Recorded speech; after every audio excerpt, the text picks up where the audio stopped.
ক্রমশ ভয়ঙ্কর হচ্ছে পশ্চিম এশিয়ার যুদ্ধ পরিস্থিতি। দুবাইয়ে ফের বিস্ফোরণ, আতঙ্কে শহরের বিস্তীর্ণ এলাকা।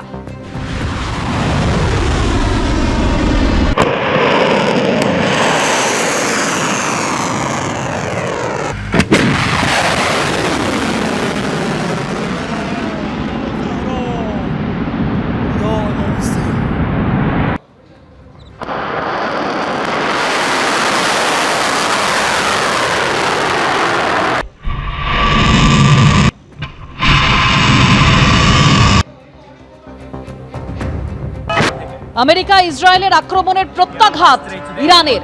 দুবাই এয়ারপোর্টে হামলা চালানো হয়।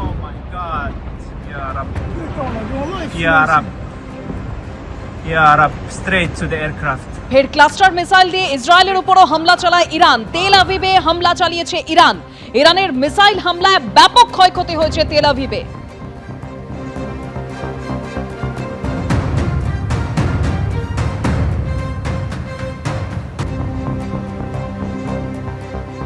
এদিকে ইরানের প্রেসিডেন্ট বলছেন যে প্রতিবেশী দেশগুলোর সঙ্গে আমাদের কোনো শত্রুতা নেই। হামলার জন্য প্রতিবেশী দেশগুলির কাছে আমরা ক্ষমা প্রার্থী। আমাদেরকে আক্রমণ না করলে আমরাও প্রতিবেশী দেশগুলিকে আক্রমণ করব না। পশ্চিম এশিয়ায় যুদ্ধ পরিস্থিতি নিয়ে এই বক্তব্য রেখেছেন ইরানের প্রেসিডেন্ট পেজেশকিয়ান।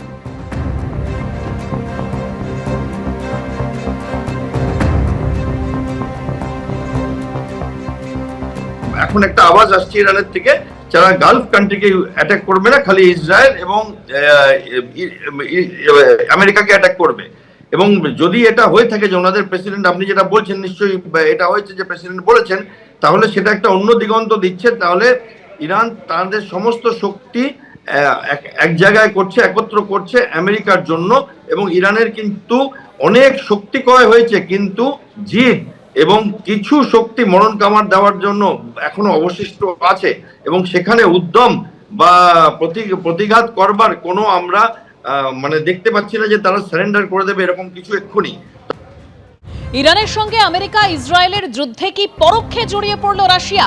হোয়াইট হাউসের তরফে দাবি করা হচ্ছে যে ইরানকে গোয়েন্দা তথ্য দিয়ে হামলায় সাহায্য করছে পুতিন প্রশাসন। গোয়েন্দা তথ্য দিয়ে রাশিয়া যুদ্ধে সাহায্য করছে ইরানকে ওয়াশিংটন পোস্টের রিপোর্টে উল্লেখ করা হয়েছে। ধারাবাহিকভাবে আমেরিকা সম্পর্কে গোয়েন্দা তথ্য দিয়ে ইরানকে সাহায্য করছে রাশিয়া। ইরান যাতে নির্দিষ্ট লক্ষ্যে হামলা চালাতে পারে সেই লক্ষ্যেই এই সাহায্য, অভিযোগ আমেরিকার। যদিও ওয়াশিংটনে অবস্থিত রুশ দূতাবাসে এ নিয়ে কোনো প্রতিক্রিয়া পাওয়া যায়নি।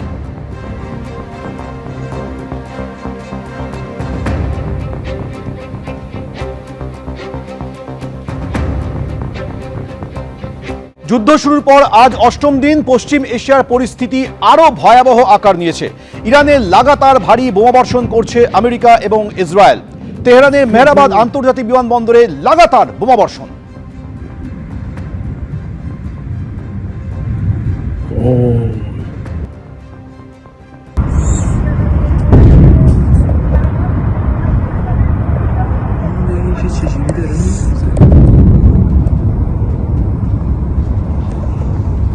এবিপি আনন্দ, এগিয়ে থাকে, এগিয়ে রাখে।